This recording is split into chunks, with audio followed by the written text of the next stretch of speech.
I remember one of the first times that I fell in love with Jesus.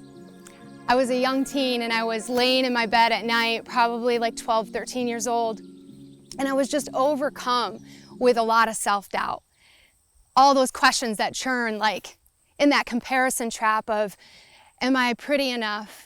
Am I smart enough? Am I a good enough friend? Do I measure up with everyone around me? And I remember all the questions just coming over me, and in those moments, the answer that I came up with was no, I'm not. I honestly didn't feel like enough in any of it. So I turned those questions into a prayer. And I actually fell asleep that night asking my Father those same questions. Like, God, did you know what you were doing when you made me? Did you know what you were doing when you created me like this? Like, is it enough, God? Do you even see me, God?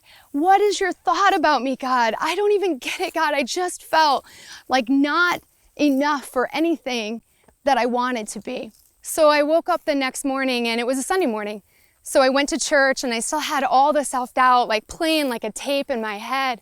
Walked through the doors that morning and there was a greeter there. And he actually looked at me, gave me this really warm smile and said, "Good morning, I have a pencil, could I give this to you?" So I take the pencil from him. No one had ever handed me a pencil walking through the church doors before. Grabbed it and continued on through the foyer. As I'm walking through the foyer, I glance down and look at the pencil and like stop in my tracks because the pencil said, "You are fearfully and wonderfully made. God values you." And you know, in that moment, it was like the God of the universe loved me enough to see this young girl with all this self-doubt and to meet me with the truth of his word.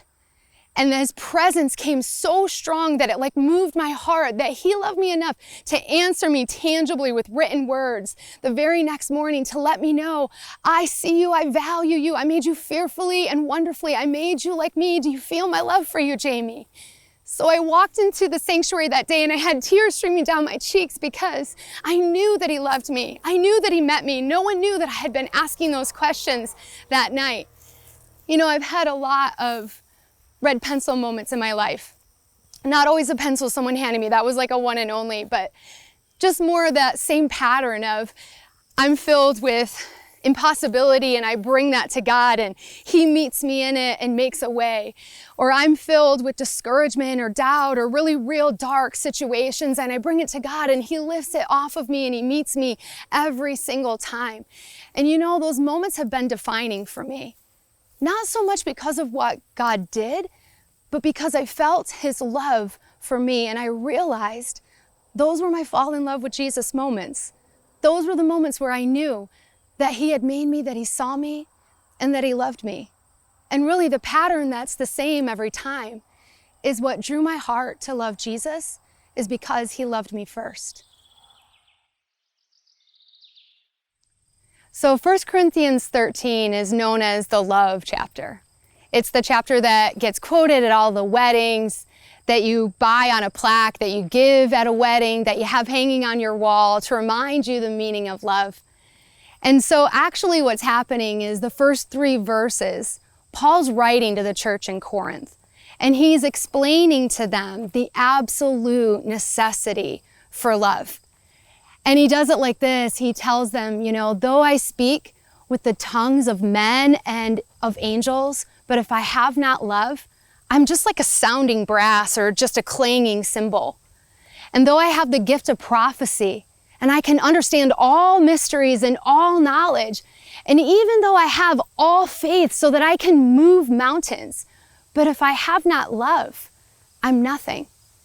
And even though if I give all of my goods to feed the poor, or I give my body to be burned, but I have not love, it profits me nothing. And in this, Paul is like, you can almost hear his plea, right? He's like pleading with the church. He's like, guys, listen, we just talked about all of the gifts of the Spirit and how you need them and you can't live without the Spirit and without knowing the Word. But he wants to make sure in between those 2 chapters, chapter 12 and chapter 14, where he's talking about all the gifts, he's laying out for them, right sandwiched in the middle, the whole heart of it. That at the heart of it, it's actually love. And we can be like that church in Corinth where we measure up to do all the things. Like, I'm going to, have faith, and I'm going to believe, and I'm going to give, and I'm going to serve. I'm going to serve my community. I'm going to serve my church. I'm going to sign up for everything, or I'm going to give my all. And we can be so busy with all the knowing, with all the doing. And Paul, this is where his plea comes in to the church. And you can hear that message that the Spirit is bringing through him. That's like, without the heart, without the love, without being fully loved and fully known and extending that love to one another, it's not going to amount to anything. Then he goes on in the next verses 4-7, and he starts to explain the essence of love. And why would he define love? Like, why would he start to describe that to them? I think it was because we find the church in Corinth where they had lost sight of what it really meant. We can look at our generation, at our culture today, maybe even at some of our own lives, and say, like, what is love? Is it a feeling? Is it a knowing? Is it a falling in love? Is it romantic? Is it only like in certain moments or with certain people? Or does it have to have certain things in place? And we can be really confused on what it actually is. And so Paul's like laying it out, and he like defines it so beautifully in those verses. And he explains what love looks like when he says, love actually suffers long. It's patient, and love is kind. Love doesn't envy. It doesn't boast. Love is not dishonoring to others. Love is not self-seeking. Love is not easily angered. Love, it keeps no record of wrongs. And love never rejoices with evil, but always rejoices in truth. And then he pulls it all together by saying, love always protects. It always trusts. It always hopes. It always perseveres. Love never fails. Wow. And we can see that whole definition and be like, who can actually love like this? Who can actually attain to that place of love? And then, probably like the church then, I don't believe they lost sight because they didn't care or because they didn't want to live it out. I think that really we can try really hard to have that kind of love and to do all of those things. And it can feel a lot like that climb, that uphill climb every single day. Okay, I gotta love well, I gotta serve well, I gotta show up well for all the people, for all the responsibilities. And we're climbing that hill, and in that climb, it just feels like this never-ending thing that we have to pour out, that we have to give, that is actually biblically stated it's not allowed to ever fail. Can I love like that? Can I actually live like that? And it really feels unattainable. Why else I think he started to describe the essence of love is because at that time, the church had lost sight. And when we lose sight of that love that our hearts were created for, we actually start to fill it with all kinds of things. And we pull really hard. And so we end up with counterfeit versions of it. And this is where the church in Corinth then ended up with like immorality, sexual immorality, and all of these really cheap versions of love to try to meet that need. And needed more and more and more. And now we end up with like dysfunction, addictions, and all of these things because at the heart of it, we're created with a need for love. But we also can't give it if we haven't received it. But this is what we were made for, this kind of love that doesn't fail. So with this picture of love that Paul's describing so beautifully, we can read it all and just feel that striving of that climb, like climb higher, do it better, do it really well. And I actually stopped in reading this and just realized like, yeah, this is more about the kind of love that I need than the kind of love that I have to give. And so then I just asked myself, like, what if 1 Corinthians 13 was more about the love that's available to us, the love that God wants to pour into us, than it is about this measure that I have to constantly strive for? So where do we see this kind of love? Like, where is that expressed? And immediately, like, I was reminded how John shares so powerfully, and he said, this is how we know love, that he laid down his life for us. And then Paul speaks into it too when he's writing to the Romans, and he says, God demonstrated his love for us, that while we're still a sinner, Christ died for us. And then this is it. This is it with the love, that it isn't from the place of, I'm gonna give this love and do this well, that I'm now earning and achieving the love that my heart needs.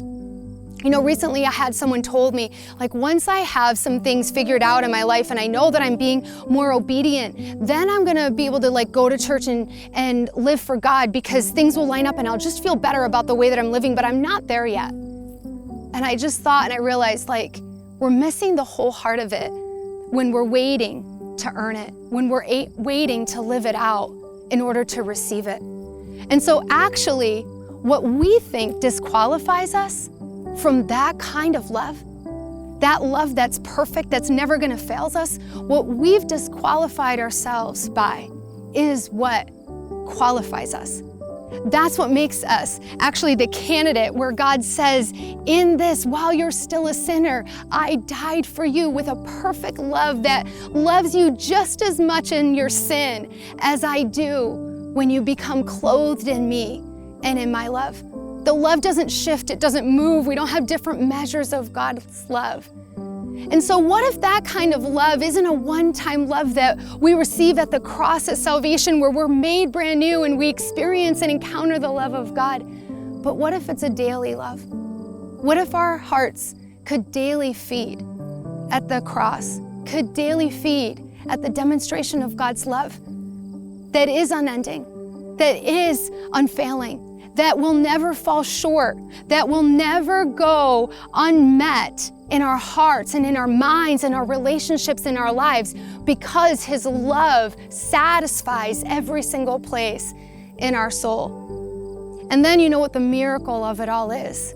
The miracle is that this same indwelling love that God freely gives to us without cost, without us earning or achieving, that freely we receive it. That same love is communicated through us. And now all of a sudden, just as a result of receiving this love that God has for us, we become the message of his love to everybody around us.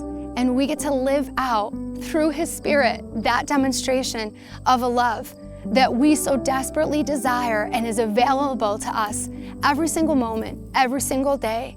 We can pull this way with the love. We can receive from the cross, and then it flows through us, and we become a picture of the love that God has intended for us.